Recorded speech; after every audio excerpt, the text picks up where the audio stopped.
கங்கை ஆறு தலையில் சுமக்கும் இறையனாறு கொண்ட முகம் ஆறு நின்ற படையாறு என்ற முருகன் ஆறு அவர்கள் அடியாறு அகத்தியர் தமிழே உன் தலைநூலை பொதிந்த இடம் பொருணையாறு வளரும் உனை வளர்த்ததாறு அது வைகையாறு அன்று ஔவையாறு நேற்று பாரதியாறு இன்னும் எவ்வளவோ கற்றாறு உனக்கு உற்றாறு உரை மேலும் பெற்றாறு இதோ உன் காலடியில் கலக்க வரும் நான் ஒரு சிற்றாறு மற்றாறு போல் இல்லை இவன் வெற்றாறு என்று அகத்தில் நினையாது உயிரெழுத்து ஈராறு மெய்யெழுத்து மூவாறு தடையின்றி என் நாவில் வருமாறு தாயே நீ எந்நாளும் வருமாறு பிறகு மற்றாறு போல இந்த சிற்றாரும் ஒரு நாள் வற்றாத வரலாறு.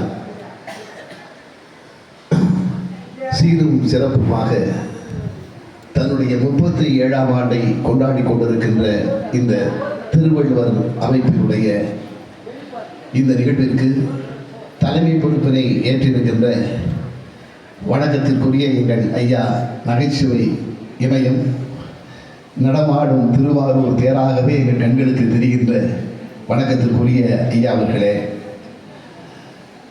எனக்கு பின்னால் ஒரு அற்புதமான உரையாற்றுவதற்காக அமர்ந்திருக்கின்ற வணக்கத்திற்குரிய ஐயா ராஜாராம் அவர்களே, ஒரு மிகச்சிறந்த உரையினை இங்கே வழங்கி அமர்ந்திருக்கின்ற வணக்கத்திற்குரிய மருத்துவர் அம்மா சித்ரா வள்ளுவர் அவர்களே, இலக்கிய தென்றல் என்று இலக்கிய உலகத்தால் கொண்டாடப்படுகின்ற வணக்கத்திற்குரிய ஐயா பெரியவர் கண்ணன் அவர்களே, அவர் நம் குடும்பத்தினர், அருமை உரையாடர் நண்பர் மாது அவர்களே, இங்கே அமர்ந்திருக்கக்கூடிய பெரியவர்களே, தாய்மார்களே, இங்கே உங்கள் பாதங்களை கொஞ்சம் பாருங்கள், வந்து சேர்ந்திருக்கும் என் வணக்கம். உண்மையிலேயே ரொம்ப நிகழ்வோடு நான் நின்று கொண்டிருக்கிறேன். எனக்கு முன்னால் அற்புதமாக உரையாற்றினார். நான் அதை ஒரு பெரிய காரியமாக நினைக்கவில்லை. ஏனென்றால் அவர் ஒரு மருத்துவர், அதனால் நம் இதயங்களை எல்லாம் எளிதாக தொட்டுவிட்டார். அதான் காரணம். அவர் மருத்துவராக இருப்பதால் நம் இதயங்களை எல்லாம் எளிதாக தொட்டார். ஆக ஒரு அற்புதமான உரை. மகாகவி பாரதியை பற்றி அவர் சொன்ன செய்திகள், விடுதலை போருக்கு எப்படியெல்லாம் செய்தார்கள். நான் கூட கவிதைகளை எழுதுவேன். பாரதி வாழவே இல்லை என்கிறது பொருளாதாரம், சாகவே இல்லை என்கிறது சரித்திரம். வாழவே இல்லை என்கிறது பொருளாதாரம், சாகவே இல்லை என்கிறது சரித்திரம். அவன் பிறந்தது டிசம்பர் 11, மறைந்தது செப்டம்பர் 11. எங்கள் மகாகவி பிறந்த போது மகிழ்ச்சியாகும், அவன் மறைந்த போது மரியாதையாகும். 2 ஆங்கில தேதிகளும் எழுந்து நின்றன இங்கே. 2 ஆங்கில தேதிகளும் எழுந்து நின்றன இங்கே. காலத்தால் கூட அவன் கவிதைகளை தின்று தீர்க்க முடியாது. காலத்தால் கூட பாரதியின் கவிதைகளை தின்று தீர்க்க முடியாது. காரணம், பாரதி பாடியதே பட்டினியோடு தானே. நிலத்தில் அவன் நெருங்க முடியாத நெருப்பு என்பதால் தான் அவனை அல்லிக்கேணியில் வைத்து அமைக்க பார்த்தான் எவன். நிலத்தில் அவன் நெருங்க முடியாத நெருப்பு என்பதால் தான் அவனை அல்லிக்கேணியில் வைத்து அமைக்க பார்த்தான் எவன். அந்த மகாகவியை பற்றிய பல செய்திகளை அவர்கள் நமக்கு இங்கே தந்தார்கள். உண்மையிலேயே இயல் எப்படியெல்லாம் சுதந்திர போருக்கு துணை நின்றது என்று சொன்னார்கள். எனக்கு இசை வழங்கப்பட்டிருக்கிறது. ஆனால் இயல் என்பது பேச்சு கவிதை என்றாலும் அந்த இயலிடமிருந்து இசை கவிதையை எடுத்துக்கொண்டது. நாடகம் பேச்சையும் எடுத்துக்கொண்டது, கவிதையும் எடுத்துக்கொண்டது. ஆக இயல்தான் 2க்கும் தாயாக இருந்தது. அந்த இயலை பற்றி அற்புதமாக உரை நிகழ்த்தினார்கள். ஆனாலும் என்னதான் இயல் ஒரு பக்கம் இருந்தாலும் நான் நினைத்து பார்க்கிறேன், இசையால் வசமாகாத இதயம் இல்லை என்றுதான் சொல்லியிருக்கிறார்கள். இசை எவ்வளவு சக்தி வாய்ந்தது என்பது நமக்கெல்லாம் தெரியாமல் இருக்கலாம், கண்ணனுக்கு தெரியாமல் இருக்க முடியாது. ஏனென்றால் கண்ணன் கையிலே தானே புல்லாங்குழல் இருந்தது. அந்த புல்லாங்குழல் தானே ஒரு அகிரணைகளையே கட்டுப்படுத்தக்கூடிய அளவிற்கு இருந்தது. மகிழி என்கிற இசைக்கு மயங்குகிற பாம்பு எந்த பேச்சாளரின் பேச்சுக்கு மயங்கார். அதுதான் உண்மை. ஆக இசை என்பது நம்மை வசப்படுத்தும் என்பதால் அந்த இசையை வைத்துக்கொண்டு எப்படியெல்லாம் ஒரு காலத்திலே சுதந்திரத்திற்கு பாடுபட்டிருக்கிறார்கள் என்பது பல செய்திகளாக பதிவாயிருக்கின்றன. இசையை பற்றி சொல்கிறவர்கள் சொல்வார்கள், அசுனமா என்கிற ஒரு பறவை, அந்த பறவை நல்ல இசைக்கு மயங்குமா. வேடவர்கள் அந்த பறவையை பிடிக்க வேண்டும் என்றால் நல்ல இசையை வாசிப்பார்களாம். அந்த இசையை கேட்டு அசுனமா வானத்திலே வட்டமடிக்குமா. கீழே விறகுகளை போட்டு நெருப்பை எரிப்பார்களாம். நல்ல இசை வாசித்துக் கொண்டிருக்கிற பொழுது திடீரென்று அதை நிறைத்து அந்த இசையை நிறுத்திவிட்டு கரடு முரடான இசையை வாசிப்பார்களாம். அந்த அசுனமா அப்படியே திடீரென்று மயங்கி கீழே விழுவது போல் அந்த நெருப்பிலே விழுந்து விடுவான். ஆக இசைக்கு அசுனமா என்கிற பறவை கட்டுப்படும் என்று சொல்வார்கள். அப்படி இசைக்கு எந்த இதை வசமாகாத எந்த இதயமும் இல்லை என்பதால் தான் சுதந்திர போராட்டத்தின் போது இசையை வைத்துக்கொண்டு எப்படியெல்லாம் மக்களுடைய உணர்வுகளை தூண்டிவிடலாம் என்று அவ்வளவு தூரம் இறங்கி செயல்பட்டார்கள் என்பதற்கு இங்கே ஆதாரங்கள் குவிந்து இருக்கின்றன. அதாவது ஒரு முறை நேரு அவர்கள் ஒரு கூட்டத்திற்கு வந்தபொழுது சொன்னார், எம்.எஸ். சுப்புலட்சுமி அவர்களுக்கு நடந்த ஒரு பாராட்டு விழாவிலே, இசை மேதை எம்.எஸ். அம்மாவிற்கு நடந்த பாராட்டு விழாவில் நேரு சொன்னாராம், அவர் இசை மேதை, நான் இந்த நாட்டின் ஒரு சாதாரண பிரதம மந்திரி. அவர் ஒரு இசை மேதை, நான் ஒரு சாதாரண பிரதம மந்திரி, நான் என்ன இருக்கிறது அவரை பாராட்டுவதற்கு என்று நேரு சொன்னாராம். நினைத்து பாருங்கள், ஒரு நாட்டினுடைய பிரதமரே ஒரு இசை மேதைக்கு முன்னால் ஒன்றுமில்லாது என்று சொல்கிறார்கள். இசை அந்த அளவிற்கு இசைக்கு வலிமை இருக்கிறது. அதனால்தான் ஒரு கவிஞர் சொன்னான், ஒரு வயலின் இருந்தால் கொடு, உன் அழகை நான் வாசித்து காட்டுகிறேன் என்று ஒரு கவிதை எழுதினார். மொழியால் சொல்ல முடியாததை கூட இசை சொல்லும். அந்த கவிதையுடைய நோக்கம் இருக்கும். ஒரு வயலின் இருந்தால் கொடு, உன் அழகை நான் வாசித்து காட்டுகிறேன் என்று சொன்னான். என் கவிப்பேரரசு வைரமுத்து சொல்லுவார், கவிதை மொழிக்கு ஆடை கட்டி விடுகிறது, இசையோ இறக்கை கட்டி விடுகிறது. அதுதான் ஆக இசைக்கு என்று ஒரு மிகப்பெரிய சக்தி இருக்கிறது. அந்த இசையை சுதந்திர போரில் எப்படியெல்லாம் பயன்படுத்தினார்கள் என்பதுதான் இப்பொழுது நமக்கு இருக்கின்ற முன்னாலே இருக்கின்ற செய்தி. அதாவது நீங்கள் நினைத்து பாருங்கள், ஒரு காலகட்டத்தில் சுதந்திர காலத்தில் நாடகத்தை பற்றி ஐயா அவர்கள் பேச இருக்கிறார்கள். ஆனால் நான் கொஞ்சம் சினிமாவிற்குள் நுழையலாம் என்று கருதுகிறேன். நீங்கள் திரைப்படத்திலே எப்படியெல்லாம் இசையை பயன்படுத்தி இருக்கிறார்கள் என்று எண்ணிப்பார்கள்.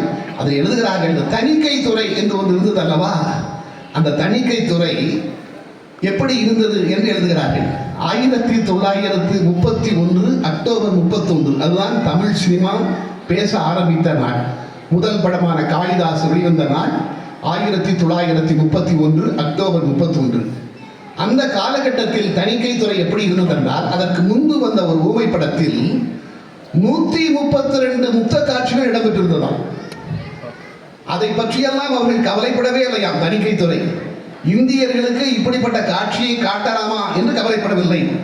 ஆனால் சுதந்திரத்திற்கு ஆதரவாக, அந்த ஆட்சி முறைக்கு எதிராக ஏதேனும் ஒரு வார்த்தை இருந்தால் வெட்டி விடுவார்கள். பதிவு செய்கிறார் அறந்தை நாராயணன் ஒரு புத்தகத்திலே பதிவு செய்கிறார் எப்படி இருந்தது தணிக்கை துறை. அவ்வளவு ஆபாசமான காட்சிகளை அனுமதித்தவர்கள் கூட சுதந்திரம் சம்பந்தமான பாடல்களையோ செய்திகளையோ அனுமதிக்கவில்லை.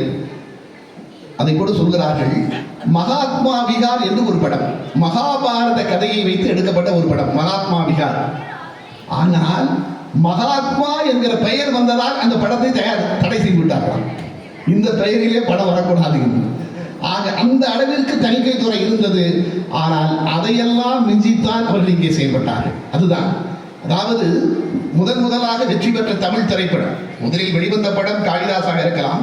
1933 கல்கத்தா பிலிம் கம்பெனி தயாரித்த வள்ளி திருமணம் என்கிற படம்தான் தமிழில் முதலில் வெற்றி பெற்ற திரைப்படம். அந்த வெற்றி பெற்ற திரைப்படத்தில் வள்ளி முருகன், வள்ளி கொக்குகளை பறவைகளை விரட்டுவதற்கு, கிளிகளை விரட்டுவதற்கு திரைப்படத்தை காவல் காத்துக் கொண்டிருக்கிறார். ஆனால் அவள் கிளிகளை விரட்டவில்லை, வெள்ளை கொக்குகளா விரட்டி அடித்தாலும் வெட்கங்கட்டு வாரிகளா என்று பாடுகிறார். வெள்ளையர்களை விரட்ட வேண்டும் என்று மதுரகவி பாஸ்கரதாசுடைய பாடல். கிளிகளை விரட்டவில்லை, வெள்ளை கொக்குகளா விரட்டி அடித்தாலும் வெட்கங்கெட்டு வாரிகளா என்று பாடுகிறார். இதை தடை செய்ய முடியவில்லை. ஆக எப்படியெல்லாம் செய்தால் தடை செய்ய முடியாது என்று தீர்மானித்தார்கள். Director K. சுப்பிரமணியன் அவர் படத்திலே காட்சிகள் அமைக்கின்ற பொழுதே அப்படி சொல்கிறார்கள், சுதந்திரத்துக்கு ஆதரவான காட்சிகளை அமைக்க வேண்டும், ஆனால் தணிக்கை துறை கை வைத்து விடக்கூடாது. ஒரு மன்னர் சம்பந்தப்பட்ட ஒரு படம். அந்த படத்திலே ஒரு காட்சி, அரண்மனையை நோக்கி மக்கள் கிளர்ந்திருந்து செல்வார்கள். ஆனால் இந்த மக்கள் சுதந்திரத்திற்கு ஆதரவான மக்கள் என்று காட்ட வேண்டும். என்ன செய்வது என்று யோசித்தார்களாம். எப்படி காட்டுவது? கையிலே இந்த கட்சி கொடியை பிடிக்க முடியாது. ஆனால் இவர்கள் சுதந்திரத்திற்கு ஆதரவானவர்கள் என்று காட்ட வேண்டும். நாங்கள் இப்படித்தான் மக்கள் எல்லாம் ஒன்று திரள வேண்டும் என்று சொல்ல வேண்டும் என்று சொல்லிவிட்டு சுப்பிரமணியம் சொன்னாராம், ஒன்று வேண்டாம், எல்லோர் தலையிலும் காந்தி குல்லாவை வைத்து விடுங்கள் என்று சொன்னாராம். அந்த அரண்மனையை நோக்கி சென்ற மக்கள் எல்லார் தலையிலும் காந்தி குல்லா அணிவித்தார்களாம். அதை பார்த்த உடனேயே ஒரு சுதந்திர போராட்டத்திற்கான உணர்வு மக்களுக்கு வந்து விடுகிறது சொன்னார்கள். இசைதான். நீங்கள் ஏரியிலே இருக்கிறான், மகாகவி பாரதி பாடல்களை எழுதியிருக்கிறான்.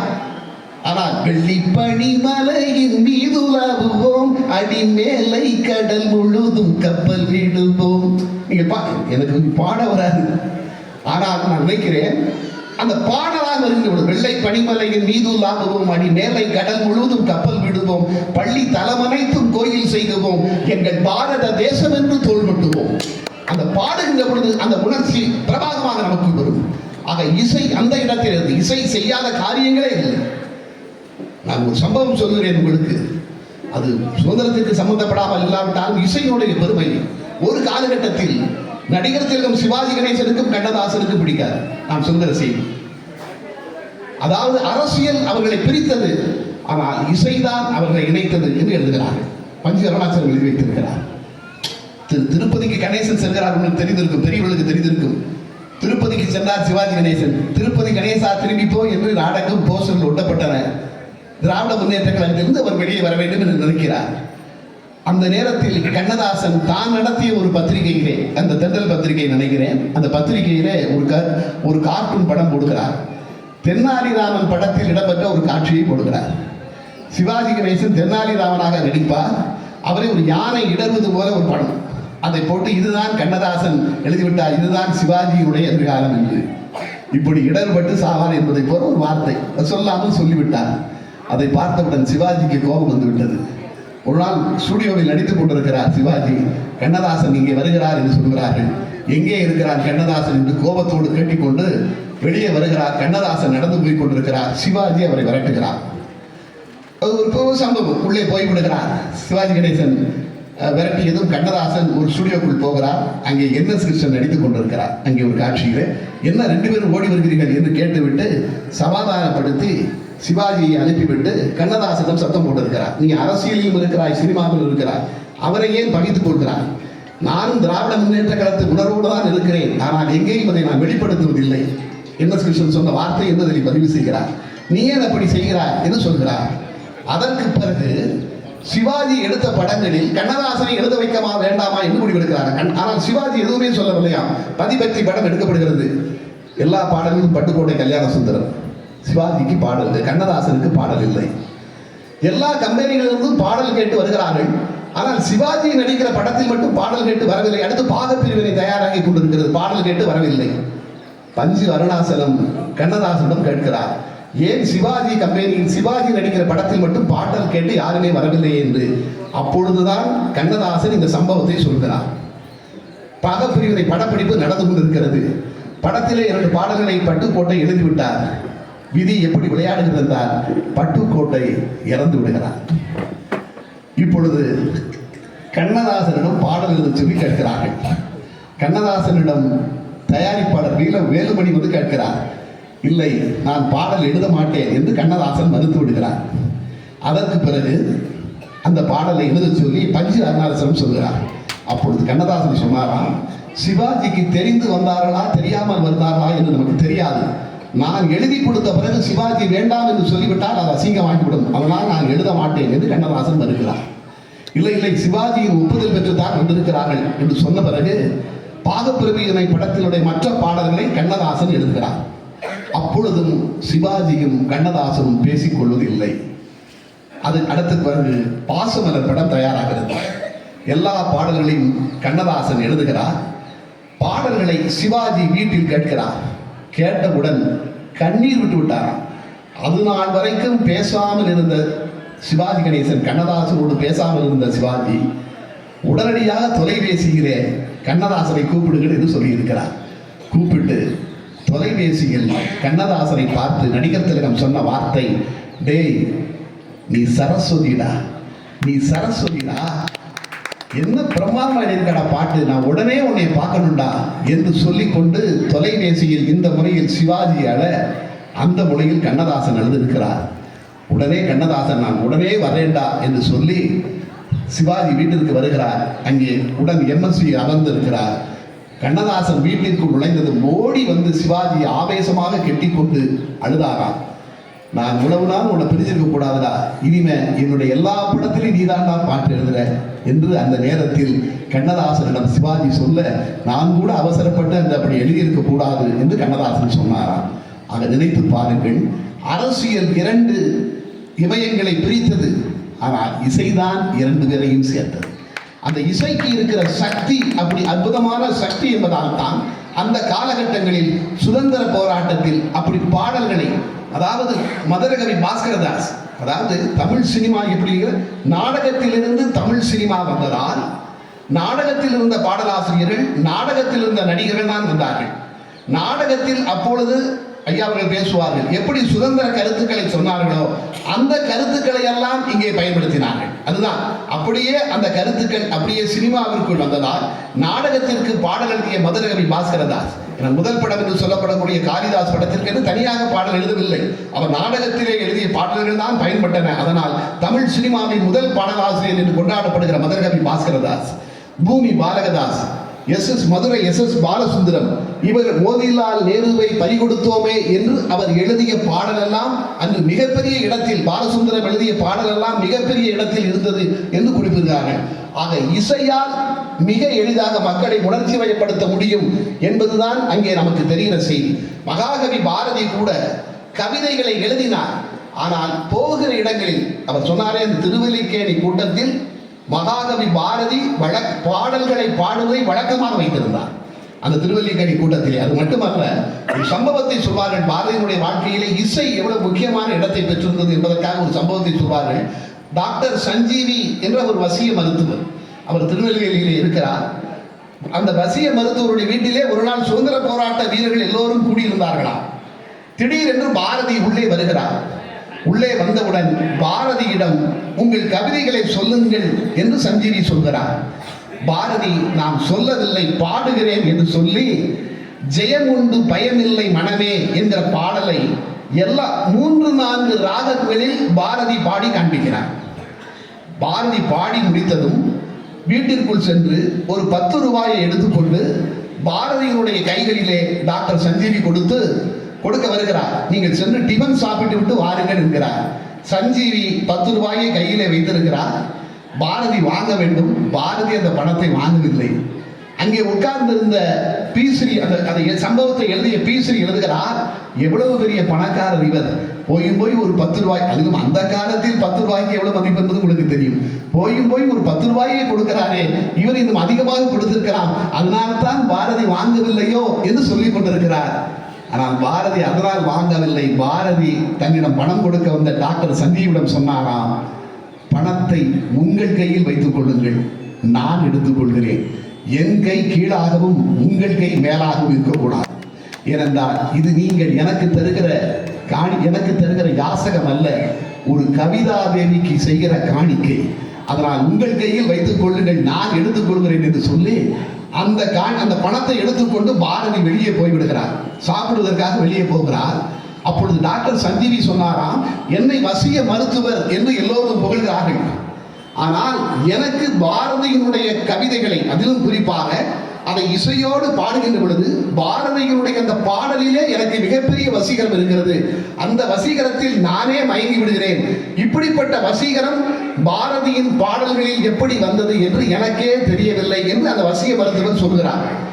இது பேசிக் கொண்டிருக்கின்ற பொழுதே ஒரு 4 பேர் உள்ளே வருகிறார்கள். உள்ளே வந்தவர்கள் சொன்னார்களாம், நாங்கள் வெளியே வீட்டுக்கு இங்கே வந்து கொண்டிருந்தோம், வெளியே ஒரு கடையிலே ஒரு புதுச்சேரிக்காரரா ஒருவர் நின்று கொண்டிருந்தார், நீங்கள் எல்லோருக்கும் டிஃபன் வாங்கி கொடுத்தார் என்று சொல்கிறார்கள். பாரதி உள்ளே வருகிறார். அங்கே அப்பொழுது அமர்ந்திருந்த வேதநாயகம் பிள்ளை, நான் சொல்வது மாயூர வேதநாயகம் பிள்ளை அல்ல, திருநெல்வேலியிலே இருந்த வழக்கறிஞர் வேதநாயகம் பிள்ளை, அவர் அந்த இடத்திலே பாரதியை பார்க்கிறார். பாரதியினுடைய கோட்டிலே பொத்தான் இல்லை, கோட்டு கிழிந்திருக்கிறது. அப்பொழுது மருத்துவரை பார்த்து வேதநாயகம் பிள்ளை சொன்னாராம், பாரதியினுடைய பாடல்களிலே அந்த இசையிலே மிகப்பெரிய வசீகரம் இருக்கிறது என்று சொன்னீர்களே, அதற்கு காரணம் இதுதான் என்று சொன்னாராம். அதாவது தனக்கு கிடைத்த 10 ரூபாயை கூட தனக்கென்று வைத்துக் கொள்ளாமல் மற்றவர்களுக்கெல்லாம் பயன்பட வேண்டும் என்று பாரதி சொன்னானே, அதுதான் பாரதியுடைய அந்த பண்புதான் அவருடைய கவிதையிலும் வசீகரத்தை கொண்டு வந்தது என்று அவர் சொன்னதாக சொல்வார்கள். ஆக இசைக்கு அந்த நேரத்தில் நீங்கள் கவிதை சொல்லுங்கள் என்று சொல்லும்போது கூட இல்லை இல்லை நான் பாடல் பாடுகிறேன், அதுதான் சரியாக இருக்கும் என்று பாரதி சொன்னார் என்றால் அவன் கவிதைகளை எழுதினால் கூட இசையால் மட்டும்தான் ஈர்க்க முடியும் என்று கருதினார். அதனால் தான் ஐயாவர்கள் சொல்வார்கள் விஸ்வநாததாஸை பற்றி, அவர் பாடிய பாடல்கள் அப்படி முருகன் வேடம் போட்டுக்கொண்டு அவர் பாடிய பாடல்கள், ஆனால் முருகன் வேஷம், ஆனால் பாடிய பாடல்கள் எல்லாம் சுதந்திர பாடல்கள். அவரை கைது செய்ய அந்த சம்பவத்தை கூட கேள்விப்பட்டிருப்பீர்கள். முருகன் வேஷத்தை போட்டுக்கொண்டு சுதந்திர பாடல்களை பாடுகிறார். அவரை கைது, பாரதியுடைய பாடல்கள் தடை செய்யப்பட்டிருந்த நேரம் அவர் பாடுகிறார். அவரை கைது செய்ய போகிறார்கள். அப்பொழுது கேட்டாராம் அவர்கள், யாரை கைது செய்ய வந்திருக்கிறீர்கள்? விஸ்வநாததாஸை. இப்பொழுது நான் விஸ்வநாததாஸ் அல்ல, நான் இப்பொழுது முருகன், என்னை நீங்கள் கைது செய்ய முடியாது. நான் நாடகம் முடிந்து வெளியே வருகின்ற பொழுது என்னை கைது செய்யுங்கள். அப்பொழுதுதான் நான் விஸ்வநாததாஸ், இப்பொழுது நான் முருகன் என்று சொன்னார். அந்த அளவுக்கு அதற்கு பிறகு கைது செய்யப்பட்டார், சிறையிலே அடைக்கப்பட்டார். அது வேறு. எதற்காக நான் சொல்கிறேன் என்றால், ஒரு பாடல் என்பது எப்படி இருக்கும், எந்த அளவிற்கு மக்களிடம் ஈர்ப்பு இருக்கும் என்பதால் தான் சுதந்திர போரில் எல்லா நடத்தப்பட்ட நாடகங்களில் எல்லாம் ஐயா அவர்கள் சொன்னார் அல்லவா, எம்.ஆர். ராதாவை பற்றி சொன்னார் அல்லவா, நாடகத்துடைய பெயரை மாற்றி போட்டு நடத்தியிருக்கிறார்கள். அது தடை செய்யப்படும் என்று தெரிந்தால் அதே கதைதான், பெயர் மட்டும் மாற்றப்பட்டது. அதில் உள்ள பாடல்கள் சுதந்திர பாடல்கள், ஆனால் கேள்வி கேட்காத வரையில். அதுதான் ஒரு பாடல் பாருங்க, சொல்லு பாப்பா நீ சொல்லு பாப்பா, சத்தியசீலன் என்கிற படத்தில் தியாகராஜ பாரதர் பாடுகிற பாட்டு. சொல்லு பாப்பா நீ சொல்லு பாப்பா, சுதந்திரம் பெற வழி சொல்லு பாப்பா. இந்த சுதந்திரம் என்கிற வார்த்தை இருக்கக்கூடாதுட்டாங்க. 1940 வந்த படம். இந்த சுதந்திரத்தை எடு. அதற்கு பிறகு அந்த பாடலை, அதாவது ஆபாசமான காட்சிகளை அனுமதித்த அந்த தணிக்கைத்துறை சுதந்திரம் என்கிற ஒரு வார்த்தையை அனுமதிக்கவில்லை. சொல்லு பாப்பா நீ சொல்லு பாப்பா, சுகம் பெற வழி என்ன சொல்லு பாப்பா. அந்த சுதந்திரத்தை எடுத்துட்டு சுகம் என்று போட்டார்களாம். இந்த அளவிற்கு தணிக்கைத்துறை இருந்ததால் தான் அவர் சொன்னாங்க, நாம் இருவர் படத்தில் எல்லாம் ஆடுவோமே பள்ளு பாடுவோமே 1947 ஜனவரியில் வந்தது அந்த படம், ஏவிஎம் எடுத்த படம். அப்பொழுதே அந்த சொன்ன பாட்டல், ஆடுவோமே பள்ளு பாடுவோமே சுதந்திரம் அடைந்து விட்டோம் என்று ஆடுவோமே பள்ளு பாடுவோமே. ஆக சுதந்திர வேட்கைக்கு மக்களிடம் உணர்ச்சியை தூண்டியதில் பாடல்களுக்கு மிகப்பெரிய இடம் இருந்தது.